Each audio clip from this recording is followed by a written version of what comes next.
বন্ধুরা, আপনারা আশা করি ভালো আছেন। আমি আজকে আপনাদেরকে দেখাচ্ছি সলেডো, টেক্সাস। তো সলেডো, টেক্সাস হচ্ছে একটি ছোট্ট শহর। অস্টিন এবং টেম্পলের মাঝামাঝি হাইওয়ে 35 এর পাশেই পড়ে।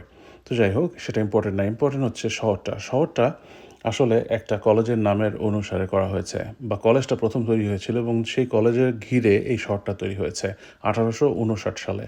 তো ১৮৫৯ সালে এই কলেজটাতে তখন কো-এড বা ছেলে-মেয়ে একসাথে পড়ার সিস্টেম চালু হয়।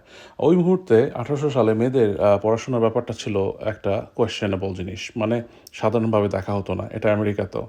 বোঝেন, চিন্তা করে দেখেন একবার ১৮০০ সালের কথা। তখন কিন্তু আমেরিকাতেও মেয়েদের শিক্ষা নিয়ে তেমন একটা গরজ দেখাতো না কেউ বা ভালো চোখেও দেখতো না।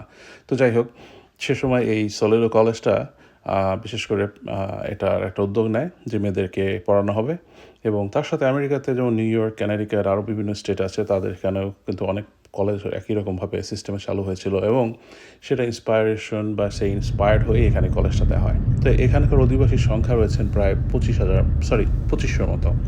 আর সবাই কিন্তু সম্ভ্রান্ত। বাড়িগুলো দেখলে বোঝা যায় না, ঠিক না?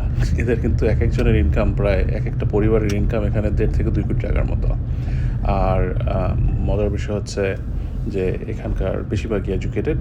আর এই যে কয়েকদিন আগে একটা রিলস দিয়েছিলাম, এই ব্রিজটা পার হওয়ার সময় একজনের জন্য আরেকজন ওয়েট করে, যে আগে আসে সে আগে যায়।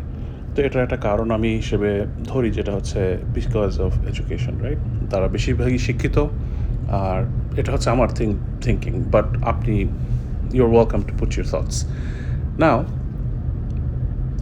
কিছু বিষয় যেমন এখানে একটা সেই ১৮০০ দশকের থেকে ১৮১৮ দশকের দিকে টেক্সাসে কিন্তু স্টেজ কোচ বা ঘোড়ার গাড়ি চলতো। তো এই ঘোড়ার গাড়ি যখন এখানে একটা স্টপেজ দেওয়া হয় এবং স্টপেজটা ছিল খুবই ট্যুরিস্ট ফ্রেন্ডলি।